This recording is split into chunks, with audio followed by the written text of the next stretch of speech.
একটা সময় ছিল কেউ যদি জিজ্ঞেস করত ভারতে সবচেয়ে বেশি মাছ উৎপাদন করে কোন রাজ্য, উত্তর ছিল একটাই, পশ্চিমবঙ্গ। মাছ চাষ, হ্যাচারি, এমনকি চিংড়ি চাষেও দেশের অন্যতম শীর্ষস্থানীয় রাজ্য ছিল পশ্চিমবঙ্গ। কিন্তু আজ পরিস্থিতি অনেকটাই বদলে গেছে। কি এমন ঘটল? মাছ উৎপাদন কি হঠাৎ কমে গেল? কৃষকরা কি মাছ চাষ ছেড়ে দিলেন, নাকি অন্য কোনো রাজ্য আরও দ্রুত এগিয়ে গেল? এর উত্তর আপনার ধারণার থেকেও অনেক বেশি চমকপ্রদ। কারণ এটা শুধু পশ্চিমবঙ্গের গল্প নয়, এটা ভারতের মাছ চাষের ইতিহাস বদলে যাওয়ার গল্প। তবে ভিডিও শুরু করার আগে আপনি যদি এখনও ফিশারি নিউজ বাংলাকে সাবস্ক্রাইব না করে থাকেন, তাহলে এখনই সাবস্ক্রাইব করুন আর বেল আইকনটি চাপতে ভুলবেন না, যাতে মাছ চাষ, অ্যাকোয়াকালচার ও চিংড়ি চাষ নিয়ে আমাদের নতুন ভিডিও সবার আগে আপনার কাছে পৌঁছে যায়। চলুন শুরু করা যাক। পশ্চিমবঙ্গ কেন আজ আর 1 নম্বরে নেই, সেটা জানার আগে আমাদের জানতে হবে একসময় এই রাজ্য 1 নম্বরে এলো কিভাবে। এটা কি উন্নত প্রযুক্তির জন্য? না। বড় বড় মাছের খামারের জন্য? সেটাও নয়। তাহলে পশ্চিমবঙ্গকে এত বিশেষ করে তুলেছিল কি? এর উত্তর লুকিয়ে আছে প্রকৃতির মধ্যেই। পশ্চিমবঙ্গে রয়েছে মাছ চাষের জন্য প্রয়োজনীয় প্রায় সব ধরনের জলসম্পদ। বড় বড় নদী, হাজার হাজার পুকুর, বিল, জলাভূমি, বন্যাপ্রবণ এলাকা, দীর্ঘ সমুদ্র উপকূল, আর সারা বছর পর্যাপ্ত জল। প্রজন্মের পর প্রজন্ম ধরে এই রাজ্যের মানুষের জীবন জলের সঙ্গে ওতপ্রোতভাবে জড়িত। মাছ ধরা শুধু একটি পেশা ছিল না, মাছ চাষ শুধু একটি ব্যবসা ছিল না, এটা ছিল মানুষের জীবনযাত্রারই একটি অংশ। আর বাঙালির খাদ্য সংস্কৃতিতে মাছের গুরুত্ব তো আলাদা করে বলার অপেক্ষা রাখে না। প্রায় প্রতিটি বাড়ির প্রতিদিনের খাবারের তালিকায় মাছ থাকত। ফলে মাছের চাহিদাও ছিল সবসময়ই অনেক বেশি। আর যেখানে চাহিদা বেশি, সেখানে উৎপাদনও বাড়ে। ধীরে ধীরে গ্রামের আরও বেশি পুকুরে মাছ চাষ শুরু হলো। আরও বেশি মানুষ এই পেশায় যুক্ত হলেন। একের পর এক নতুন হ্যাচারি গড়ে উঠতে লাগলো। পশ্চিমবঙ্গ ছিল ভারতের প্রথম দিকের সেই রাজ্যগুলোর একটি, যেখানে বড় পরিসরে মাছের পোনা উৎপাদন শুরু হয়। কৃষকেরা কৃত্রিম প্রজনন প্রযুক্তি আয়ত্ত করলেন। রুই, কাতলা, মৃগেল এবং আরও অনেক দেশীয় মাছের পোনা উৎপাদন শুরু হলো। খুব অল্প সময়ের মধ্যেই পশ্চিমবঙ্গে উৎপাদিত মাছের পোনা দেশের বিভিন্ন রাজ্যে পাঠানো শুরু হয়। শুধু মাছ নয়, উপকূলবর্তী এলাকায় চিংড়ি চাষও দ্রুত বাড়তে থাকে। বিশেষ করে বাগদা চিংড়ি রপ্তানির একটি গুরুত্বপূর্ণ পণ্য হয়ে ওঠে। সবকিছু যেন ঠিকঠাক এগোচ্ছিল। তখন মনে হয়েছিল এই অবস্থান কেউ হয়তো কখনো কেড়ে নিতে পারবে না। কিন্তু সময়ের সঙ্গে সঙ্গে পুরো ছবিটাই বদলাতে শুরু করলো।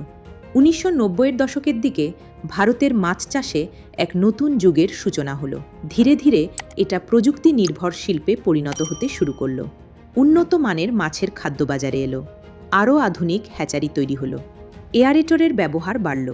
রোগ নিয়ন্ত্রণের নতুন নতুন পদ্ধতি চালু হলো। বৈজ্ঞানিকভাবে মাছ চাষ দ্রুত জনপ্রিয় হয়ে উঠল। একই সময়ে সামুদ্রিক খাদ্য রপ্তানির বাজারও দ্রুত বাড়তে শুরু করল। এখন আর শুধু নদী বা পুকুর থাকলেই সফল হওয়া সম্ভব ছিল না। সফল হতে হলে দরকার ছিল নতুন প্রযুক্তি, বিনিয়োগ, উন্নত অবকাঠামো এবং পরিবর্তনের সঙ্গে দ্রুত নিজেকে মানিয়ে নেওয়ার ক্ষমতা।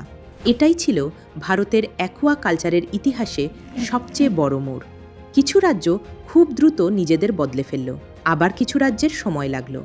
ভারতের অ্যাকোয়াকালচার যখন নতুন পথে এগোতে শুরু করল, অন্ধ্রপ্রদেশ সেই পরিবর্তনের সঙ্গে দ্রুত নিজেদের মানিয়ে নিল। তাদের পশ্চিমবঙ্গের চেয়ে বেশি নদী ছিল না, বেশি পুকুর ছিল না, পার্থক্য ছিল পরিবর্তনকে দ্রুত গ্রহণ করার ক্ষমতা। কৃষকেরা বৈজ্ঞানিক পদ্ধতিতে মাছ চাষ শুরু করলেন। নতুন প্রযুক্তি খুব দ্রুত খামারে পৌঁছে গেল। হ্যাচারিতে, ফিডমিলগুলোতে, প্রসেসিং প্ল্যান্টে এবং কোল্ড স্টোরেজ তৈরিতে বেসরকারি সংস্থাগুলো বিনিয়োগ শুরু করলো। ধীরে ধীরে পুরো মৎস্য শিল্প একসঙ্গে এগোতে শুরু করলো। চিংড়ি চাষেও এলো এক বড় পরিবর্তন। ভারতে শুরু হলো ভান্নামেই চিংড়ি চাষ। আগের প্রচলিত চিংড়ি চাষের তুলনায় ভানামেই অনেক দ্রুত বড় হয়। সঠিক ব্যবস্থাপনায় উৎপাদনও অনেক বেশি পাওয়া যায়। বেঁচে থাকার হারও তুলনামূলকভাবে ভালো। Hatchery, feed company, processing plant, laboratory এবং রপ্তানি সংস্থাগুলো সব একসঙ্গে কাজ করতে শুরু করে। ফলে ধীরে ধীরে তৈরি হয় একটি শক্তিশালী অ্যাকোয়াকালচার ইকোসিস্টেম। উৎপাদন বাড়তে থাকে, বিনিয়োগও বাড়তে থাকে, আর বিনিয়োগ যত বাড়ে উৎপাদনও তত বাড়তে থাকে। মাত্র কয়েক বছরের মধ্যেই অন্ধ্রপ্রদেশ ভারতের অন্যতম বৃহত্তম মৎস্য উৎপাদনকারী রাজ্যে পরিণত হয়। অনেকেই মনে করেন অন্ধ্রপ্রদেশ 1 নম্বরে আসার পর পশ্চিমবঙ্গের মৎস্যশিল্প দুর্বল হয়ে পড়েছে, কিন্তু বাস্তব চিত্র সম্পূর্ণ আলাদা। আজও পশ্চিমবঙ্গ ভারতের অন্যতম বৃহৎ মাছ উৎপাদনকারী রাজ্য। আজও লক্ষ লক্ষ মানুষ মাছ চাষ, মাছ ধরা এবং সংশ্লিষ্ট বিভিন্ন কাজের মাধ্যমে জীবিকা নির্বাহ করেন। মিঠা পানির মাছ উৎপাদনেও পশ্চিমবঙ্গ আজও দেশের অন্যতম গুরুত্বপূর্ণ রাজ্য, এবং আজও পশ্চিমবঙ্গ ভারতের অন্যতম বৃহৎ মাছের পোনা উৎপাদনকারী রাজ্য। প্রতি বছর এখানে উৎপাদিত কোটি কোটি মাছের পোনা পূর্ব ভারত, উত্তর পূর্ব ভারত এবং দেশের বিভিন্ন রাজ্যে পাঠানো হয়। অর্থাৎ মাছটি অন্য রাজ্যে বড় হলেও তার যাত্রা শুরু পশ্চিমবঙ্গ থেকেই। তাহলে পশ্চিমবঙ্গের গল্পটা হারিয়ে যাওয়ার গল্প নয়, বরং সময়ের সঙ্গে তার ভূমিকা বদলে যাওয়ার গল্প। তাহলে প্রশ্ন হলো, পশ্চিমবঙ্গ কেন 1 নম্বরের জায়গা হারালো? এর কোনো একক কারণ নেই। অনেক জায়গায় এখনও ছোট ছোট খামারই বেশি। শহরায়নের ফলে বহু পুকুর ও জলাশয় অন্য কাজে ব্যবহার হয়েছে। সব এলাকায় একই গতিতে আধুনিক প্রযুক্তি পৌঁছায়নি। বন্যা, ঘূর্ণিঝড় এবং জলবায়ু পরিবর্তনের প্রভাবও অনেক সময় এই শিল্পকে ক্ষতিগ্রস্ত করেছে। অন্যদিকে অন্ধ্রপ্রদেশ এবং আরও কয়েকটি রাজ্য অনেক দ্রুত এগিয়ে যেতে থাকে, আর সেই পার্থক্যই ধীরে ধীরে রাজ্যের অবস্থান বদলে দিয়েছে। এবার আসা যাক সবচেয়ে গুরুত্বপূর্ণ প্রশ্নে। পশ্চিমবঙ্গ কি আবার ভারতের 1 নম্বর মৎস্য চাষের রাজ্য হতে পারে? হ্যাঁ, অবশ্যই পারে, তবে আগের পদ্ধতিতে নয়।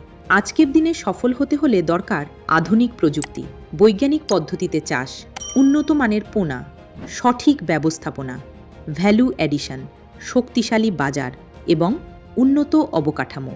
পশ্চিমবঙ্গের কাছে এমন অনেক শক্তি রয়েছে যা অন্য অনেক রাজ্যের নেই। অভিজ্ঞ কৃষক, হাজার হাজার হ্যাচারি, সমৃদ্ধ মাছ খাওয়ার সংস্কৃতি, প্রচুর প্রাকৃতিক জলসম্পদ এবং বহু বছরের অভিজ্ঞতা। যদি এই শক্তির সঙ্গে আধুনিক প্রযুক্তি, নতুন উদ্ভাবন এবং আরও বেশি বিনিয়োগ যুক্ত করা যায়, তাহলে আগামী দিনে পশ্চিমবঙ্গ আবারও দেশের অন্যতম শক্তিশালী মৎস্য উৎপাদনকারী রাজ্য হিসেবে উঠে আসতে পারে। কারণ কোনো শিল্পেই নেতৃত্ব চিরস্থায়ী নয়, আর প্রতিটি যুগই নতুন সম্ভাবনার জন্ম দেয়। পশ্চিমবঙ্গ এবং অন্ধ্রপ্রদেশের এই গল্প কোনো রাজ্যের জয় পরাজয়ের গল্প নয়, এটা ভারতের অ্যাকুয়াকালচারের পরিবর্তনের গল্প।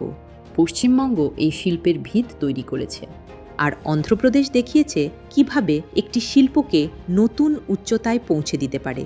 আজ দুই রাজ্যই দেশের খাদ্য নিরাপত্তা নিশ্চিত করতে এবং লক্ষ লক্ষ মানুষের জীবিকা গড়ে তুলতে গুরুত্বপূর্ণ ভূমিকা পালন করছে। ভারতের মৎস্য চাষের আগামী দিনের ইতিহাস এখনও লেখা বাকি। হয়তো পরবর্তী বড় সাফল্যের গল্প আবারও শুরু হবে পশ্চিমবঙ্গ থেকেই। আপনার কি মনে হয়, পশ্চিমবঙ্গ কি আবার ভারতের 1 নম্বর মৎস্য চাষের রাজ্য হতে পারবে? আপনার মতামত অবশ্যই কমেন্টে লিখে জানান। ভিডিওটি ভালো লাগলে একটি লাইক দিন, বন্ধুদের সঙ্গে শেয়ার করুন, আর ফিশারি নিউজ বাংলাকে সাবস্ক্রাইব করতে ভুলবেন না।